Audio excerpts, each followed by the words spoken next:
What's up, guys? This is Kaz, the Elevateyourcraft, and welcome to episode number 36 of the podcast. And today I'm with Jens Andersen, founder and CEO of RunRepeat.com, a website made for runners by runners. And I'll definitely have Jens talk more about RunRepeat.com. But first, thanks very much for being here, Jens. I really appreciate it. Thank you for having me. And good to be here. Of course, my pleasure. I'm looking forward to the conversation. I was hoping we could start off by you telling us a bit about RunRepeat.com and the team, which includes yourself, that came together to make it what it is today. Yeah. So a short background on me. I used to be a competitive runner. Before that, I was playing soccer and got an injury, like 80% of all other soccer players. Yeah. So I had to stay in shape running. And it turned out I really enjoyed it. I enjoyed the individual performance.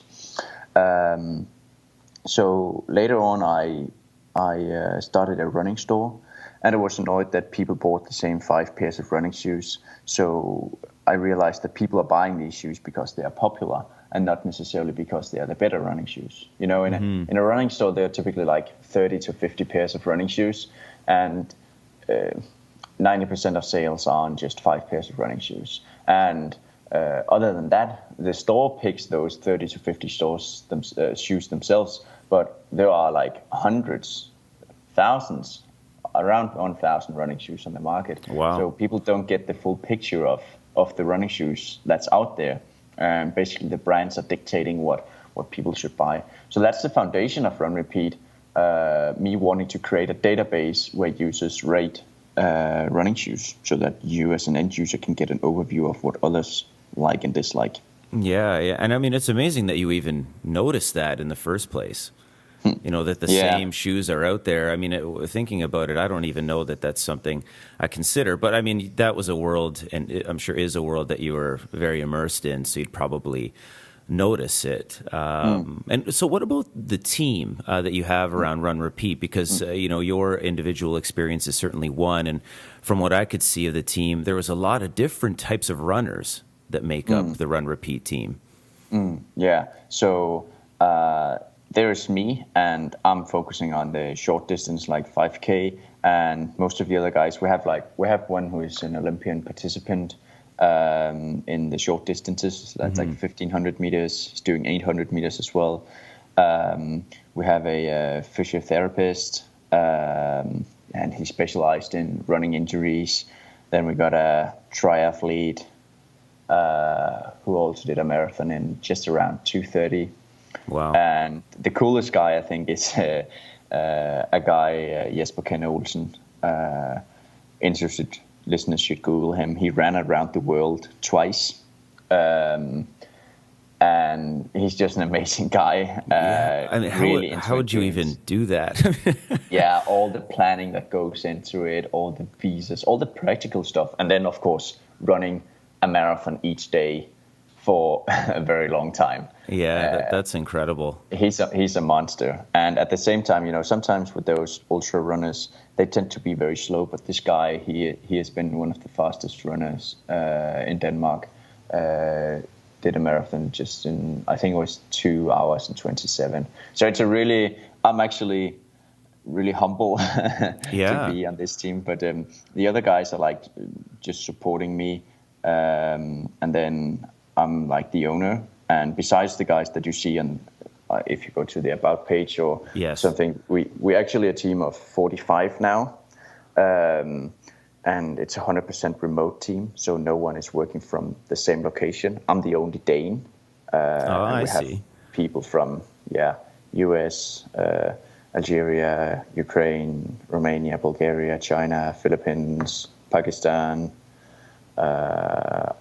There are definitely runners everywhere then. Yeah. And I mean, remotely works great. I mean, they can definitely contribute a lot that way. And it's great that there's a diversity of talents present to really round off the various forms of running and competition, because people want to do a lot of different things out there. And it also cements, I mean, at its core, I think that Run Repeat was made for runners and will likely even help create many new ones in the future. Like, what are some of the key benefits to running that current runners may not know about, or those considering it could look forward to? Yeah.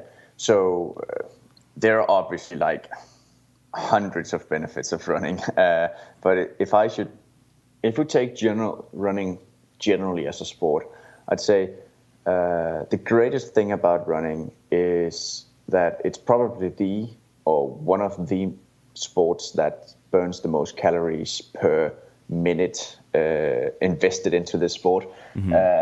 That's a really good thing if you're like, let's say you're a fitness guy and you want to burn calories. Sure, yeah. On the other hand, running is a really intense sport. So it's really hard on your body, on your joints. So you cannot just get out there on day one and run 20 miles a week. That's definitely not advisable. Which some people do, unfortunately. Yeah, all the time, actually.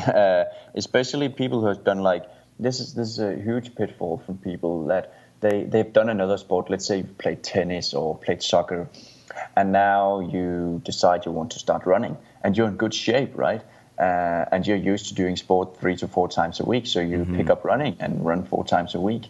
The challenge is that running is a really repetitive sport, and your motion is not very, and it'll take a toll on you, especially if your movements aren't optimized. And even more, especially if you have no idea how to optimize them, and things like the shoe, which we'll get into. But it's that repetition. You're definitely right. It's a really hard sport on your body. If you compare, let's say, look at the elite runners. They probably run around 100 miles a week. Well, that's a lot, but if you look in time, that's maybe, let's say they run 20 hours a week. Compare that to an Olympian swimmer, might be training 70 hours a week. So the workload for other sports can be much higher than running because it's so hard on your body. And the amateur novice runner should adapt to this as well. I mean, I myself have done the mistake multiple times of starting out too fast. In general, a general advice would be increase your mileage by 10% a week, and every 5th week take a rest. And by a rest I mean run half as long as you usually do. Oh, okay. So it's not kind of like full rest. It's just less than you have been doing. Okay. Yeah. Oh, that's a Max good benchmark. 10%. But there's one important thing about this one is that, let's say you run, I'm just saying 20 miles a week, and you do it over 3 days.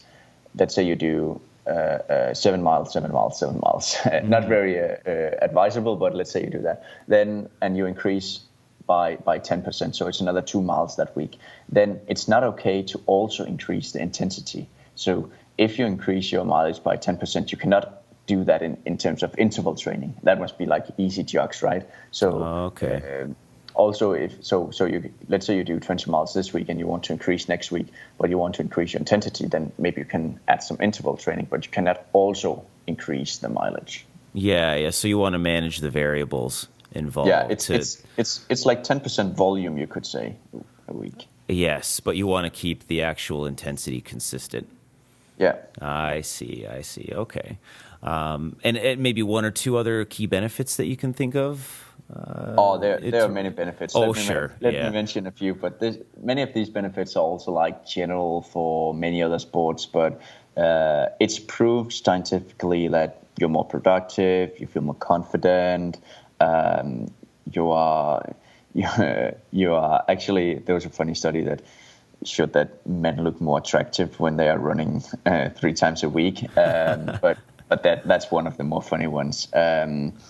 I think it's accurate. I mean, in a lot of ways, whether it's running or strength training, even people, do it to various degrees, but part of it's probably to improve how they look and feel, right? Yeah, definitely. You become a quicker learner. You're mentally more relaxed. I mean, many see running as like a way of meditating. While I do not completely agree with this, because I don't know. Have you meditated yourself? I have. I've done both. I've done endurance or long distance running, and I've meditated. I'd probably say the same. I don't 100% agree with it, but please continue. So my thought is, for a long time, I had that thought that it's like similar to meditation. In many ways, it's the thing is, there's a book called Thinking Fast and Slow, an amazing book, and it explains how the brain works and stuff. And the most complex multitasking thing a human being can do is walk and think. Okay, so walking is a very simple activity, right? So if you start running, you cannot think as complex as if you are walking. And if you're doing intensity training like intervals, maybe the listeners next time they're out there and go for a run, consider what you actually think of. You will explore that you think of very basic things. Maybe you're thinking like, oh, I have a nice girlfriend, and then you don't think for something for maybe a minute, and then you think, oh, I have a nice girlfriend. And it's like very basic stuff that you're thinking. I'm not saying it's bad in any way. It's just also, you're not doing algebraic equations while you're running. Yeah, exactly. But on the other hand, sometimes I, for instance, get my best ideas when I'm out running, and it just comes all of a sudden with like, I didn't think of anything, but then I just get this excellent idea. You rarely get good ideas when you're stressed at your cubicle at work, right? Yes, yeah, of course. Well, and you know what? I mean, the oxygen's flowing. You're active. I think it's a really good state to be in for creativity. Definitely. In general. So further to this education about running, and the initial feel I got when looking into Run Repeat and even talking to you now is that not only do you want to create a means for runners to find their ideal shoe, but you also want to educate them on broader topics like demographics, injuries, trends, and things like that. Why do you feel this education is important alongside your service? Yeah, so we do a few articles. I think in 2017 we've done maybe 7 articles, so it's less than one a month. And one person spends maybe 2 months full time just researching for one article. So when we do an article, we go very much in depth. For instance, there is a topic of arch support. Quick intro to the listeners. For a long time, there's been in the running industry an idea that running shoes, some runners would need some support in their arch to prevent injuries. And we wanted to find out, is this really true? And what if you look at all studies done, what's the conclusion from this? So we did a meta study analyzing more than 150 studies. And the reason, back to your question, the reason I think this is important is that there is so much low quality information on the internet. Number of websites is exploding, number of pages is exploding. Everything is just exploding out there. So I think quality will win in the long run. And that's what I believe. Well, there's so much, like you're saying, so much information out there that it makes it really hard for people to know what's reliable, to sift through everything and find actually quality information. And I mean, I think if you can provide this education alongside a quality service, it really helps build that trust and just generate a lot of interest in not only your website but running in general. You know, that was something that it was the first time that I'd seen your website, and you know, of course, after looking at things like the shoes and that kind of thing, and then to find there were studies, you know, and actually that were very in depth. It was great, you know, because once you actually learn something as well, I think that trust is there. And one of the ways, you know, I mentioned the ideal shoe, and one of the ways to find that you have on the website is the run score. And I thought that was very interesting because it was a very simple way to kind of see, hey, you know, what do you guys think of this particular shoe? can you tell me how this score is calculated and what criteria the shoes are rated on? Yeah, sure. So, as you said, it's actually a rather simple score. The challenge is that, I don't know if you've experienced this yourself, but let's say you went on the internet to buy a laptop, just to take something different, and you read a review from a website that you consider trustworthy. It's a 2,000 word long review, and you don't have time for that. Most people don't. They just skim the website, the internet. So you read the good and the bad, like the pros and cons. Yes. And there's no score of this shoe. So you read those, like you spend 2 minutes reading that, and then you're like, okay, so there were some good things and some bad things, but this guy who reviewed this product, what did he actually think? Like, give me a number, give me like a numeric value. Yeah, exactly. Yeah, it's almost like they're on the fence, right? It's like, exactly. Yeah. It's like for any product, even the best product at Run Repeat, it has drawbacks. So it's not like the best product will not fit everyone. But back to the run score, it's a combination of user ratings and expert reviews. And the reason we've done this, because you could rely just solely on expert reviews or solely on user ratings, is that one, user ratings will give you like the general idea of how others like the shoe, right? But you cannot sort in these user ratings in any way. So you cannot say, okay, I only want to see reviews from beginners, or I only want to see reviews from competitive runners. You cannot do that. So it's just a general idea of how people like the shoe. And then we do the complete, like, more in-depth, where we look around the internet for all expert reviews that are done on a specific shoe. And now I just went on the website, and now I'm on a specific shoe, and it has 17 expert reviews. Some of them are video reviews, and some of them are just text reviews. And so for each review, some of the experts, so these reviews are from other websites around the internet. Each of these reviews, if they give a score themselves, we use that. If not, we have a few people read the reviews and judge what they think. Yeah, they'll create a score based off. Yeah, exactly. Okay. Yeah. And then also we have our own expert reviews, which is not done by me or any of my colleagues, but done from people like you or some of the listeners who want free shoes, and then they can just apply to be an expert, and they get free shoes and review them just to get more content on the site. I see. Okay. So and we weight the user ratings 2/3 and the experts 1/3, and this gives us a run score that's between 1 and 100. I see. Okay. And it's interesting because that criteria reveals a lot about, running, but also the shoe. And it was very interesting to me because I didn't really think that there was so much criteria when it came to a shoe. There's a lot more to the function of a running shoe than maybe initially apparent for the average person. Can you go over the key attributes of an effective shoe and how they relate to the runner? Yeah, sure. So first and foremost, if we look at running shoes specifically, the question the user or the runner, the athlete has to ask oneself is, am I running on road or trail? Because those are two very different running shoes. They are not comparable. So, and there will be a lot of people who maybe run on like major trails, gravel stuff and for that, road running shoes will do just fine.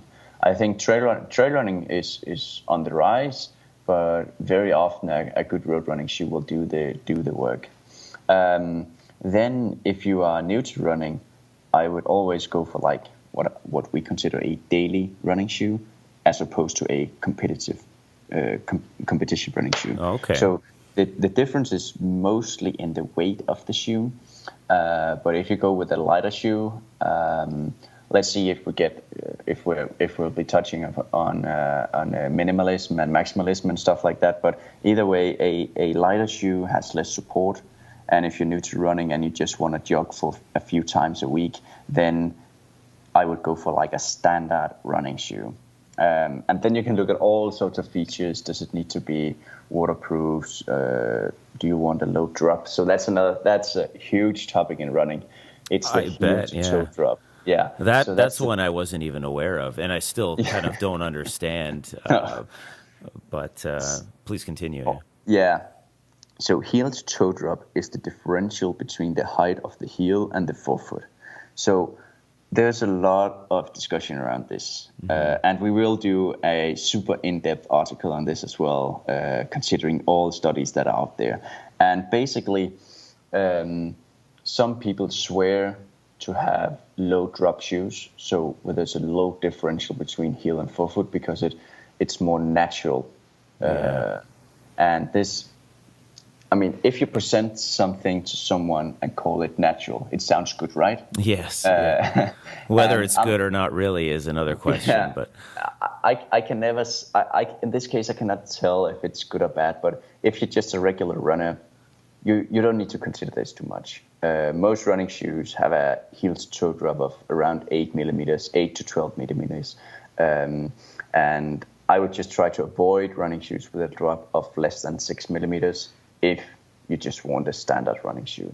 Okay. The reason being, if you go buy a pair of low drop running shoes, you will land further, you will be more inclined to landing on the mid or forefoot of your feet, which is can be good, but if your running form isn't optimized for this, then it will just result in injuries. I see. Okay. Yeah. And then we have the much discussed arch support if you are neutral, stability or motion control, or if you need that. So basically it's if your feet roll inwards, then you need stability to stabilize your shoes, your feet. But it's a long discussion if this even makes sense at all. Nowadays, most running shoes are considered neutral, and there's been many studies out there showing that let's say you are considered to be needing stability running shoes, then if you actually go with a neutral running shoes, you don't get more injuries. That has been proven in multiple studies. So if in doubt, always just go with a neutral shoe. I see. So that's the all-around type shoe. Yeah, the neutral. Yeah. And digging deeper into shoes, and you've touched on injuries already, but are there any injuries associated with running that you pay special attention to because the type of shoe plays a primary role? Like plantar fasciitis seems to be one that is commonly referenced. Are injuries such as this an inevitability, or can they be mitigated or even eliminated by choosing correct footwear? By choosing correct footwear, maybe, but whenever you talk to someone, you should realize that everyone in this world is biased, and so you have to consider what's in it for him when he is saying something. And what I'll say about running shoes is that running shoes is not the most important thing. Running shoes is like one bit of 100 bits. If you look at the risk of getting an injury, maybe 2 bits. So I think it's around 2% of all injuries can be attributed to the running shoes. So I know I should be saying that running shoes is like the most important thing, but I'm not saying that. I'm saying that running shoes, it's good to have a good, comfortable pair of running shoes, but lowering your injury rate by finding the perfect pair of running shoes might be a waste of your time. Instead, focus on your training. Definitely all on your training. I mean, it's like if you go to the gym and you're wearing these wristbands or something, it might not be that decreases your injury rate, but more like how you are making your movements, how intense you're training, are you doing a warm-up, etc. Not relying on the wristbands, trying just to develop your grip strength and that kind of thing. Yeah. I'm not saying I'm against that at all, not at all. I'm just saying that. I think you're saying that if you in this case for running injuries, it's looking at that other 98% as opposed to that 2% as to what will help prevent injuries most. Exactly.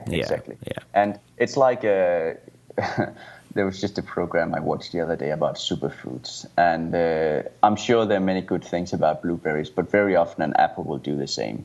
Mm-hmm. So it's just to say that very often you can pick out one thing, and then you can go very in depth on that and conclude that you can really become a much better runner by picking this and that pair of running shoes, while that's not the important part. So back to avoiding injuries. If I should just say one thing here that's probably the most important thing, it is that do some strength training. Go to the gym and train your lower body, and maybe do even some running without shoes on grass. Maybe, let's say you're running 3 times a week, maybe once a month, just go on grass and just do some intervals there. That will strengthen your muscles in your feet a lot, because we run in these very supported running shoes, but it also means that our movement is very limited, which means that your muscles are not trained in your feet. Yeah, and even the joints and ligaments. Indeed. Need to be strengthened. Yeah, no, I definitely understand. Switching to a broader scope, and you touched on this before, kind of in that minimalism, maximalism.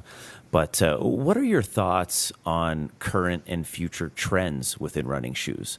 So, how they're constructed, the look, and then, what we mentioned previously, the minimalism versus maximalism. Yeah. So I might offend something here, and I might make some people happy about this, but it's my impression that most of this is marketing, and it's all about profits from the brands. So 10 years ago, that's about 10 years ago, there was this brand you probably know of, Vibrant Five Fingers, and they produced these shoes that looked like fingers where you could see your toes, right? I see. Yes, I know what you're talking about. Yeah. They were insanely popular, and the idea was that we are humans, are animals, and we don't need all of this support in our running shoes. And they grew to be very popular. What happened immediately after? All the other major brands produced minimalist footwear. It's pretty unlikely that the brands had not considered more minimal footwear before. But now it became a popular thing, and it became a movement. So they had to jump on it to make profit and keep up their revenue. It was much less risk for them to... Exactly. I see. And the same happened recently. And that, by the way, then minimalism declined massively, and now the major brands don't do these shoes anymore. Now it's only like minor brands, Vivo Barefoot, Five Fingers, Ultra. There was one other I wanted to mention. I cannot remember. But then there was a brand called Hoka One One. If you just read it, it says one, Hoka 1. I see. Okay, yeah. And they produced these maximalist running shoes, so the exact opposite.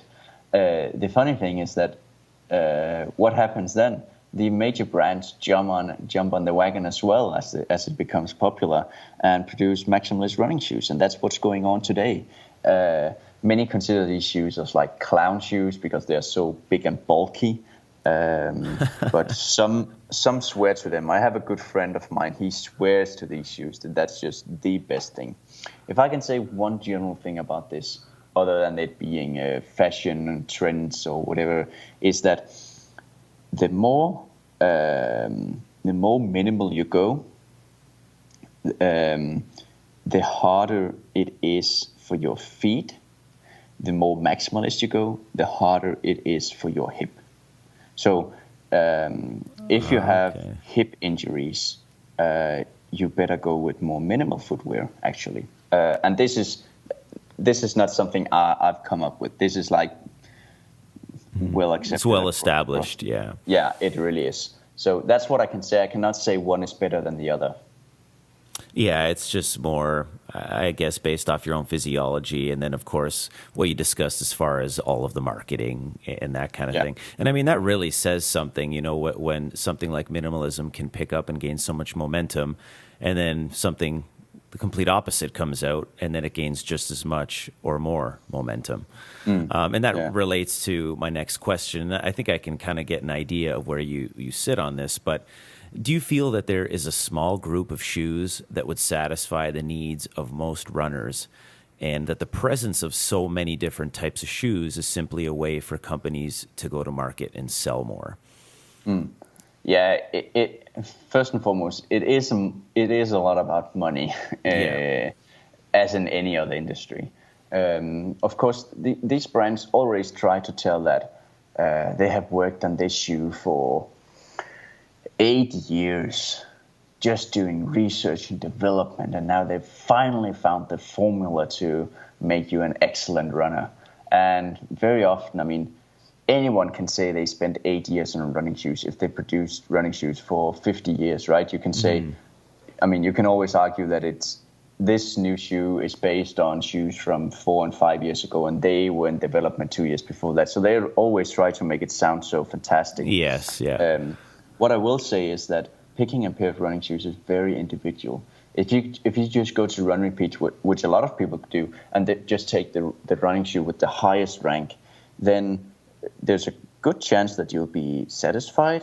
But keep in mind that buying running shoes is very individual, and your feet, I mean, 1/3 of your bones are in your feet. So it's a really complex part of your body. I would go to a running store, local running store, and try on running shoes, 6 to 10 pairs, and pick the ones that are most comfortable. Wow. That's my opinion on it. Yeah. And with the type of shoe, and I was curious about this when you were talking about minimalism versus maximalism, and now you mentioned how, almost fragile the feet can be if not well trained. If you go with a very maximalist shoe, is it the case that the feet are doing less work? And if you go with a minimalism shoe, then they're doing the most work. Is that yes? Okay.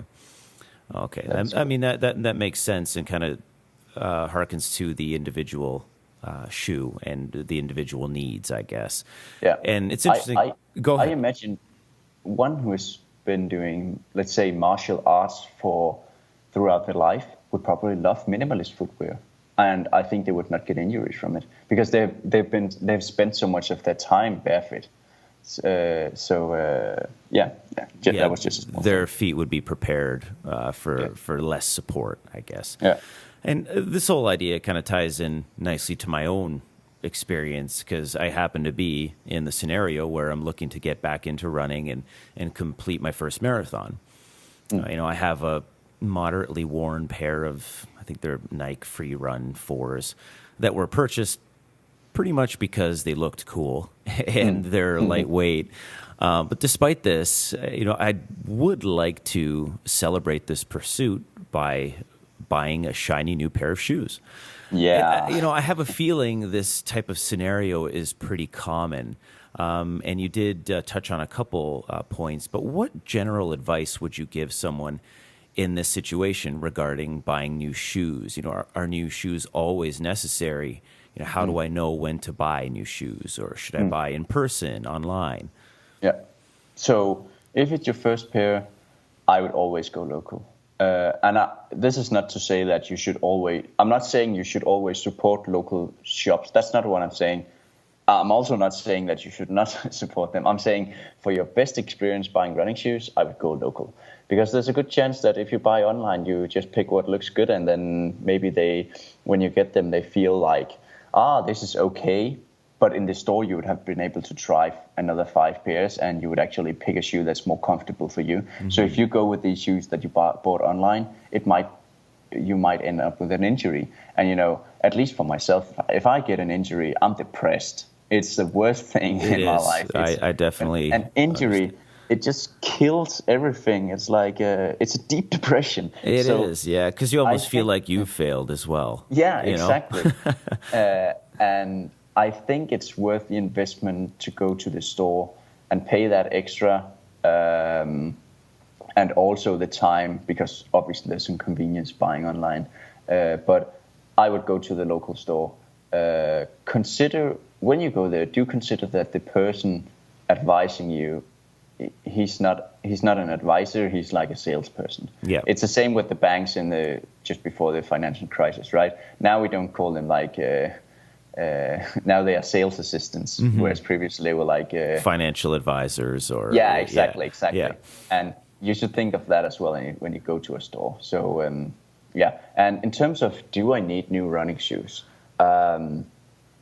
I'd say the brands would very often, and the retailers as well, would very often to tell you, oh, it's time to buy new running shoes. Yeah. But very often you can use them for longer. I've had a pair that I used for, I'm just converting to miles, for 1,400 miles.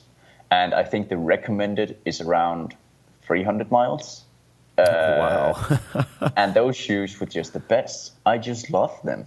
And on the other hand, I don't recommend you go 1,400 miles on average in your shoes. I think these shoes were like really doable because, I mean, is it really worth lugging those another 50 miles, 100 miles to risk an injury? I think it's not worth it. But on the other hand, I'm a minimalist, and if you are listening to this podcast and think, now I need to start running, then don't go buy a new pair of shoes as the first thing. Do your first 5 runs in the shoes that you have at home before you go out and buy shoes. Yeah, and I think as you gain experience and know more about it, you're well suited to judge. I mean, you yourself, I'm sure you knew that you could go this long with that pair of shoes. You just kind of felt it. You knew what to look for, as opposed to someone who might not know nearly as much. It's probably better to err on the side of caution. Really good point. Yeah. Good point. Yeah.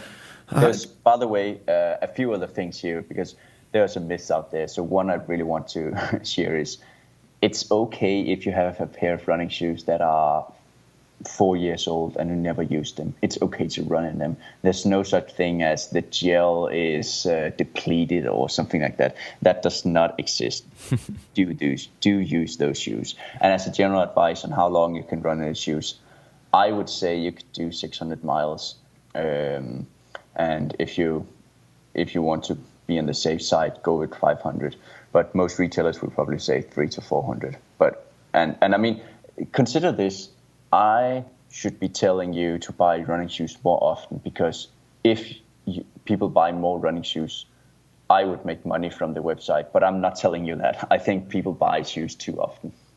Yeah. Well, I mean, and that's great because it sounds more truthful, as opposed to just, hey, no, you need to buy new shoes, and 300 miles later, oh, hey, you need to buy new shoes. And getting into the final few points here, we spoke a little bit about the education and the work you have put in on the education side of things. And from the studies you've done on marathon running, what are some key points that new and veteran runners can benefit from? Did any of the results surprise you or stand out? Yeah. So number one thing that for all the studies we've done, I've been the most surprised by is, and this is, I think it was the first study I did. So I have a background in statistics. I taught statistics and forecasting at university for 2 years. I was looking at Copenhagen Marathon, watching my friends do this marathon. And it's a big achievement to run a marathon, right? You invest 6 to 12 months just training for this marathon. So it's a big thing, and you monitor all your training, etc.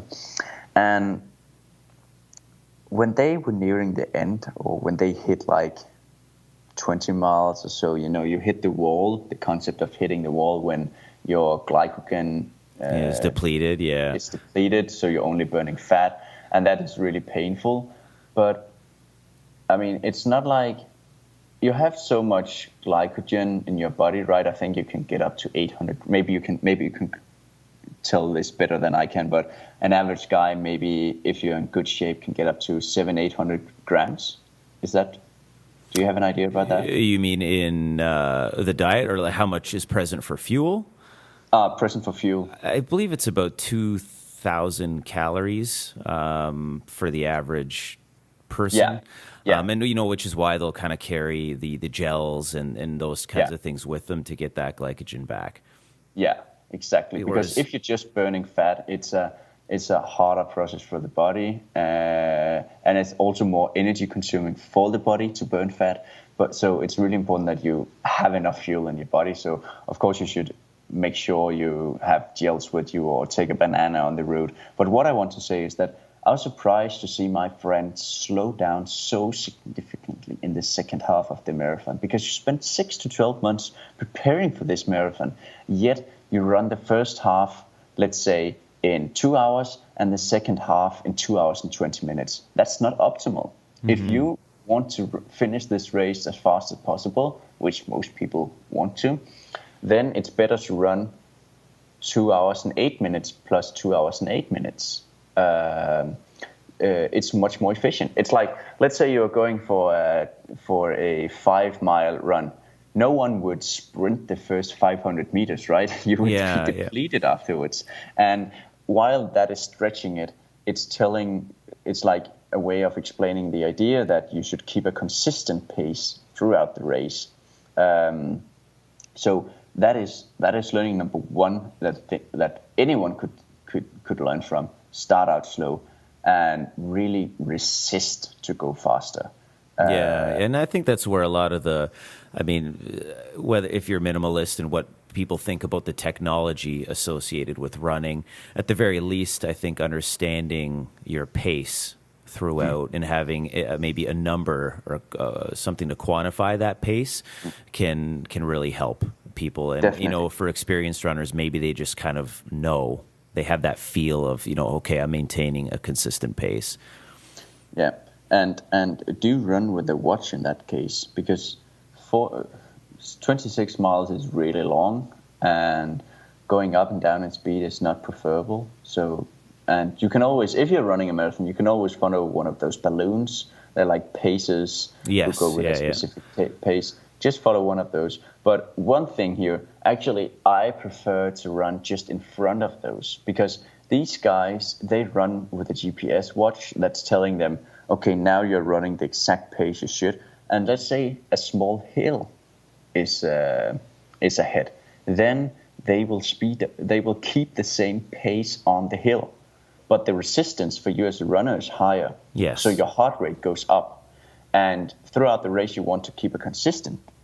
I said pace, but I meant actually like effort or resistance. I see. Okay. Yeah. I mean, a lot of people do the mistake of running as fast straight as they're doing uphill. And that's just not a good idea. So if you run in front of them instead, you can slow down a bit if it goes up. And on the other hand, if it goes down, you can speed up slightly. So just run like 100 meters ahead of them. Also, there's less people there, so it's less stressful. Yeah, it's just a way to gauge your output, really, in essence. Yeah.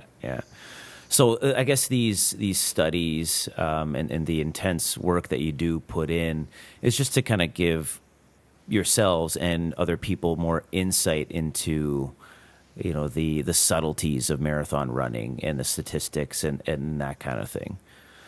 So did anything really surprise you in all of this? Or, and what would be the function of these studies? Who do you want to target when it comes to the studies on marathon running, for example? So the first thing I mentioned there, that people slow down too much. We did a study on that showing that men slow down more than women. So we made a funny article, or like, you'll probably not laugh when you read it, but like a clickbaity title, at least, that women are better runners than men, because women are better at keeping a consistent pace. Though that being said, men are finishing faster, but maybe we men believe too much in ourselves. We have too high thoughts of ourselves, as opposed to women who are more realistic about their own capabilities. Mm-hmm. So that's one thing, start out slow. The other thing is, we want to target the broader person who is running. Another study, we analyzed just short of 200,000 prices on running shoes, and found that it does not make sense, if you're looking at your satisfaction, to buy premium running shoes. It's often very good just to buy the value for money running shoes. And that is like the shoes that are at recommended retail price of around $100.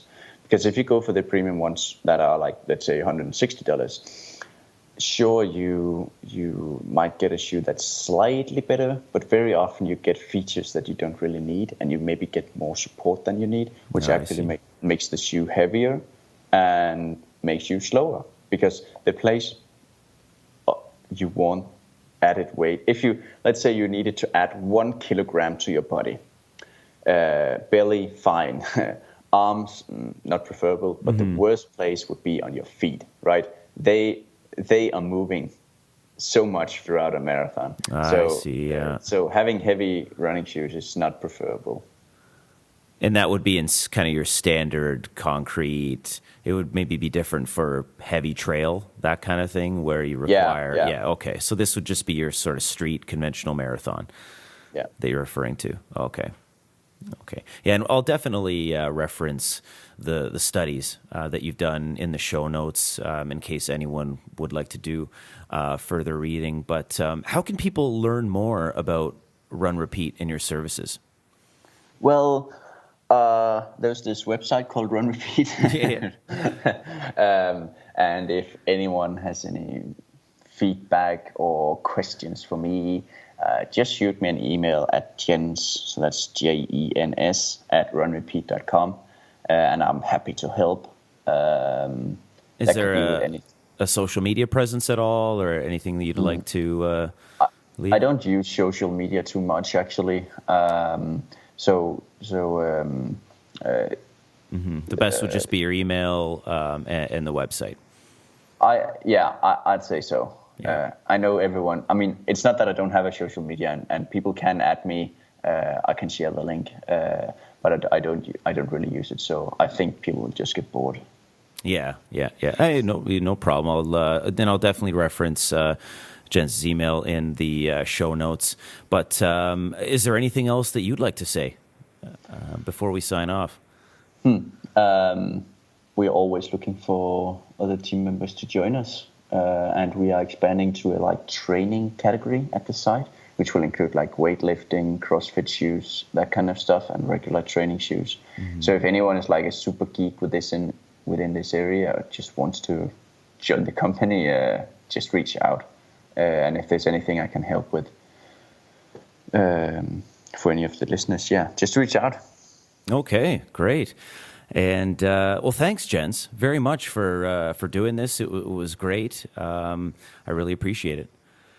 Thank you very much for having me. And to the listeners, as usual, you can follow me on Twitter at EYCKAS, and the Facebook, YouTube channels are Elevate Your Craft, all one word.